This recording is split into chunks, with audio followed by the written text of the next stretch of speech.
אהלן, ערב טוב. טוב, קשה להגיד ערב טוב.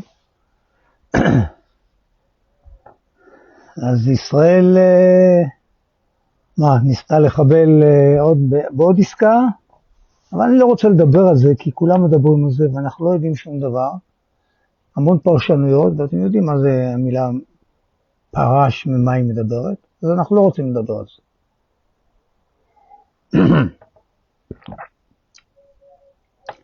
אתמול נרצחו 11 אזרחים ישראלים, מתוכם 4 חיילים, ושוטר אחד.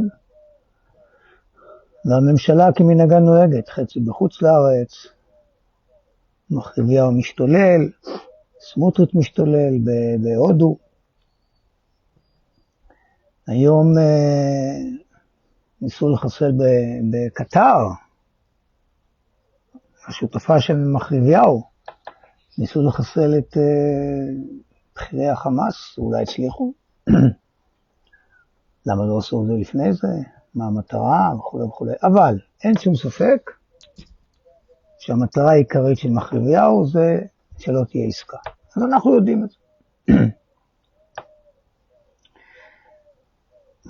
ואנחנו כל פעם מופתעים מזה, אבל מחריביהו לא רוצה עסקה. קודם כל הוא התחרפן לגמרי, הוא פסיכופת ברמות, הוא חולה נפש ברמות על, הוא בהיסטריה מוחלטת בגלל שהמשפט שלו מתקדם,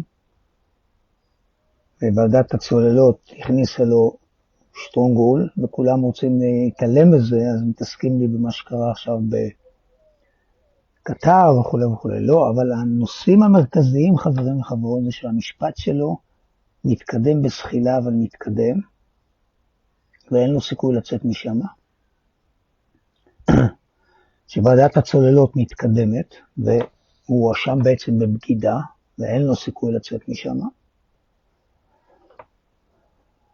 ואנחנו מתקדמים לקראת חורבן בעזה, שגם משם אין לו סיכוי לצאת. זה הנושאים המרכזיים. אז הוא יכול להשמיד שמה, והוא יכול לראות פה, והוא יכול לחמם עם המצרים, הוא פתאום ניסה לחמם עם הטורקים. אין שום ספק שישראל מונהגת היום על ידי פסיכופטים, חבורת פסיכופטים רציניים. ואין שום ספק. מטורפים. הזויים. אבל אני רוצה להגיד לכם משהו. אני קורא עכשיו את הספר מצד האיוולת היהודי. והכל מבוסס על סיפורי התנ"ך כמובן. והוא מתאר שם איך רחבעם וירבעם נלחמים 17 שנים. רוצחים אחד את השני, ובסוף זה מגיע לישראל מול יהודה, שזה מדהים. אנחנו מדברים לפני 3,000, 2,500 שנה, 2,000 שנה. בסוף נשאר יהודה. הגנטיקה הזאת קיימת גם היום. והיום זה בבירור ישראל מול יהודה. אז יהודה ניצחה, וזה היה חורבן בית שני, בית ראשון ובית שני. היום אם יהודה תנצח, זה חורבן בית שלישי על מלא. והסיבה היא מאוד פשוטה, היהודים יכולים לחיות בכל העולם, תגידו לי יש אנטישמיות וזה. חברים בואו. החיים היהודיים הכי עלובים יש היום בארץ ישראל. בארצות הברית יש חיים יהודיים מדהימים, קהילות יהודיות מדהימות, ככה באירופה. אז באמת אפלה גמורה, ולכן אני מציע לא להתעסק בקצף הפני הגלים, בחיסולים של החמאס וכל מיני כאלה. זה לא הסיפור. הסיפור כרגע שאם אמריקה תחליט שהיא רוצה לסיים את הסיפור, ואם קטר תחליט שהיא רוצה לסיים את הסיפור, תספר אותו, לא ביבי. זה הערה ראשונה. הערה שנייה, תראו, השבוע ועדת הצוללות הוציאה מסמך מטורף, זאת אומרת, בכל מקום אחר הבן אדם כבר נכנס לכלא, הוא בוודאי מזומן לחקירה. אבל היא אומרת בצורה הכי גלויה, שהוא פגע, מה זאת אומרת שראש ממשלה פוגע בביטחון ישראל? שהוא עוקף את המנגנונים, שהוא עושה דברים שאף אחד לא יודע. זה אומר שהוא פועל בניגוד לאינטרסים של ישראל, זה אומר שהוא בוגד במדינת ישראל, ראש ממשלה. לפני 10 שנים, 12 שנה, יחד עם ראש המוסד. אתם מבינים? והוא עוד ממשיך לחלק הוראות.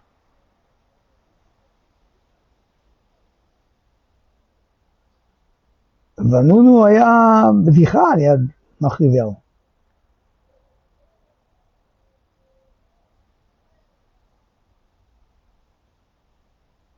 אז צריך להגיד את זה. פרשת הצוללות זה פרשה ענקית, הרבה יותר גרועה ומחרידה מכל הסיגריות והסיגרים והשמפניות. מחריביהו בגד בישראל.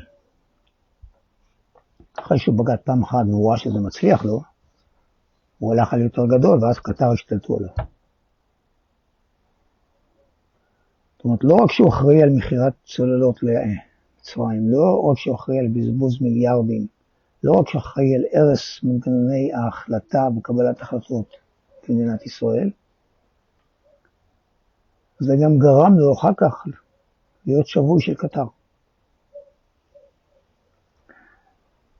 אז זה הערה שנייה. הערה שלישית לגבי המאבק שלנו. תראו, לצערי אני אומר את זה, תסלחו לי שאני אעמיד את זה בצורה ברוקית רגילה. האופן שבו משפחות החטופים השתלטו על הנרטיב של המאבק האזרחי הוא עצוב, הוא פוגע בהם והוא פוגע במאבק שלנו. היום הם רוצים להוציא 10,000 לרחובות, זה רק הסיפור החטופים, אבל זה לא הסיפור המרכזי של ישראל. זאת הפקרה איומה, אבל זה לא הסיפור המרכזי, וזה שהמשפחות של החטופים לא מבינות את זה, לא הבינו את זה, ועדיין ממשיכות להתנהג כאילו שזה הסיפור היחידי, וכולם התגייסו לשם, מחליש את המאבק, לא מחזק אותו. עכשיו, זה כבר too late, אבל זאת המציאות. אז מגיעים 50,000 אנשים לירושלים ולא עושים שום דבר. 50,000 אנשים מגיעים לירושלים, במקום להתנפל על בית ראש הממשלה ולחרב את כל מה שמסביב, כן, ולהצית או לא להצית, לעשות כל מיני דברים, ולפרק למשטרה את הצורה. כלום. אז אנחנו אומרים בלי אלימות, אבל מולנו יש חברה אלימה. התקיפו את המעל של יעקב גודו, אלימים, והמשטרה לא עושה כלום. אני כבר לא מדבר על הפוגרומים שנעשים בגדה המערבית. אז אם אני יכול לקרוא ולהציע למשפחות החטופים מפה, רבותיי, אם אתם רוצים לראות את הילדים שלכם, הצורה שבה אתם פועלים לא תביא את הילדים שלכם, כי הוא הולך לרצוח לכם אותם. הוא הולך לרצוח לכם אותם. אם אתם לא הולכים עכשיו להתנפל עליו, הוא הולך לרצוח לכם את הילדים שלכם. אתם צריכים לצאת עכשיו בקריאה לכל עם ישראל, לעצור הכל. ולשים מצור על הכנסת ועל בית ראש הממשלה עד שמשחררים את החטופים. ויש הצעה פשוטה, מחזירים את כולם כנגד הפסקת אש ונסיגה מעזה. הכי פשוט שיש.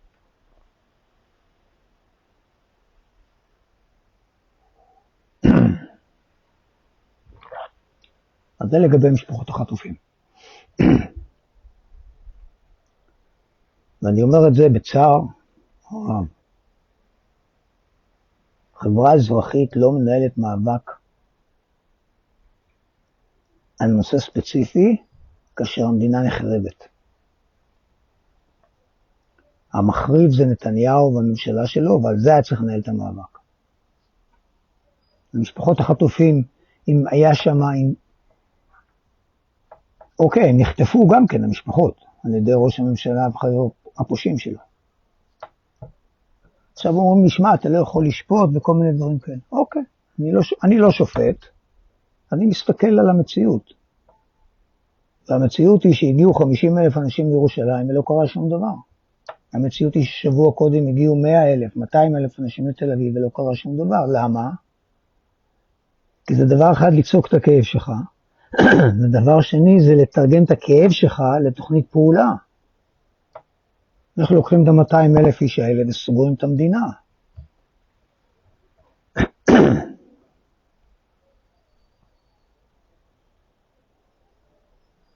עכשיו, מתנפלים על העול של יעקב גודו. אבל מה זה אומר בעצם? זה כבר כתוב במצעד האיוולת היהודי. יהודה נגד ישראל.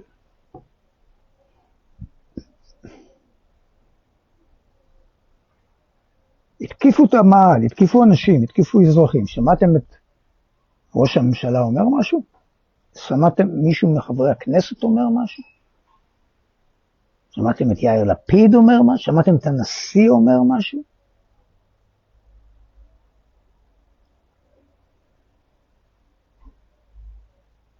מדינת יהודה מחריבה את ישראל. בכוונה תחילה, כי הם רוצים מלחמת גוג ומגוג. הם רוצים מדינת הלכה, הם רוצים את כל הדברים שלא יכולים לקרות, אבל תקראו את מצעד האיוולת, תקראו את ההיסטוריה של העם היהודי בתנ"ך, מלחמות אזרחים אחת אחרי השנייה, חורבן בית ראשון, גירוש שבטים, הכל בהתחלה בין שבט יהודה לשבט אפרים, ובסוף בין שבט יהודה, שאפרים דוחף חלק מהשבטים, ויהודה דוחף חלק מהשבטים. בסוף יהודה מנצח, הגנטיקה של דוד המלך, שהיה אסון גדול מבחינה היסטורית, וזה מה שקורה. וזה נמשך. זה לא היהודים האורתודוקסים, הדתיים, שבנו את המדינה הזאת. בנו את היהודים שיצאו מעבר לגדר. ועכשיו השתתו עליה בחזרה ממלכת יהודה, ומחרבים אותה לגמרי בשם הזיות מטורפות.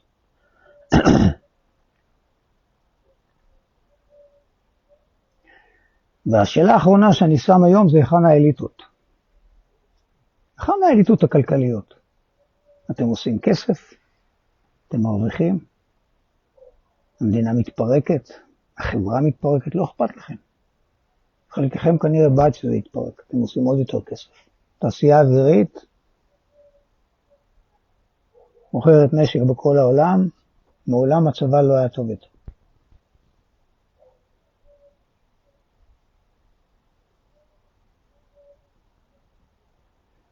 האוניברסיטאות, למה אתם לא משביתים את האוניברסיטאות, רבותיי? למה? נראה לכם סביר מה שקורה פה?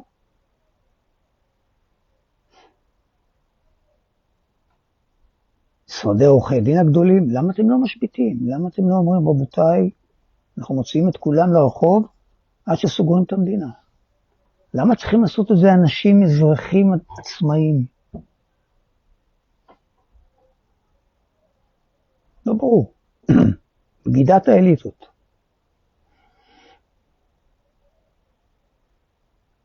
עם ראשי האוניברסיטאות וראשי קופות החולים וראשי בתי החולים והמובילים הכלכליים, מנהלי הבנקים עושים מיליארדים על חשבוננו, יושבים להם שם במגדלי השן החרות האלה, אבל אנחנו נבוא איתכם בחשבון יום אחד. כולכם תוקעו על עמוד הקלון. בוגדים. משתפי פעולה. אני מקווה שיהיה למי שיקח את השלטון, אחרי שנפיל את מחרביהו, את האומץ להציג את מנכ"ל בנק לאומי ובנק פועלים ואת נשיא המדינה וכו' וכו' כמשתפי פעולה. אז אצלנו מחכים לגלי בערב מאירה, אבל זה לא תפקידה להציל את המדינה. זה תפקיד שלנו. מהרצוג אין מה לחכות. הוא משת"פ מלא של מחלביהו. יעמוד לדין מחלביהו, ואחריו יעמוד לדין משת"פ הרצוג על החרבת המדינה. זה האליטות. הדבר האחרון, אני רוצה להגיד משהו על, תראו, זיני אולי יהיה ראש שב"כ, זאת אומרת שאנחנו הולכים לחסל את השב"כ כפי שאנחנו מכירים אותו. אבל זמיר, ואני אמרתי את זה שהם בחרו בו, killing a mockingbird, אל תיגע בזמיר, שזמיר מבשר על הרס הצבא, והוא אכן מבשר על הרס הצבא, הוא פועל בשליחות הממשלה, והוא מחריב את הצבא. יש כנופיות בשטחים, יש כנופיות ופלנגות בעזה, משמידים שם, עושים שם פשעי מלחמה מטורפים, ולא מצליחים לעשות שום דבר, ונהרגים חיילים. הבן אדם משמיד את הצבא. משמיד את רוח צה"ל, משמיד את הרצון של חיילים להילחם. לא היה רמטכ"ל כזה. בחיים לא. הוא מספר לנו, הוא אומר לצבא, לממשלה, אתם יודעים מה המשמעות? מה זאת אומרת מה המשמעות? אתה צריך להגיד שאתה לא נכנס לעזה, כי אין לזה טעם. ואם אתה נכנס, אז אתה מסכים לזה. אל תגיד מילאתי פקודות, אתה רמטכ"ל. זה פשוט לא יאומן. איזה בוק דפוק. חסר יכולת מנהיגות, וחסר שכל שמו כרמטכ"ל.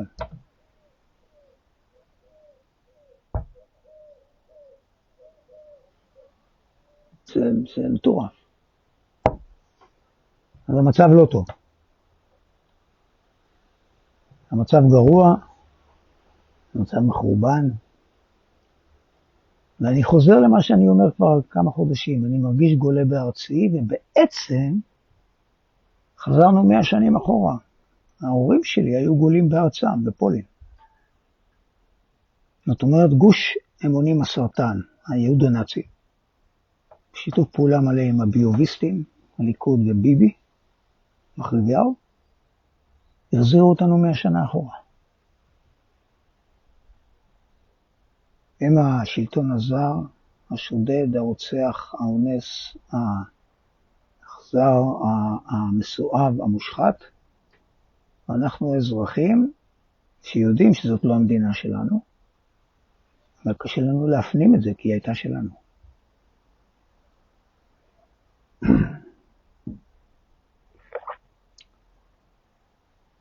חד פעמי בהיסטוריה, מחלביהו, לרעה.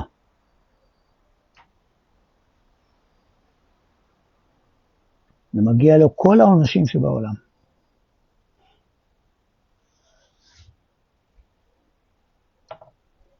מלבד שירצחו אותו. כי אנחנו רוצים שהוא יישב בכלא, ואנחנו רוצים שהוא יישפט, ואנחנו רוצים שבסופו של דבר הוא ייתן את הדין שהוא חי, לא צ'אושסקו. אז תשתפו, תפיצו. נתתי לכם שלשום 8 מתנות, תקראו אותם. אתם קובלים מתנה, תעשו איתה משהו. זאת ההמלצה שלי. להתראות בחזיתות השונות.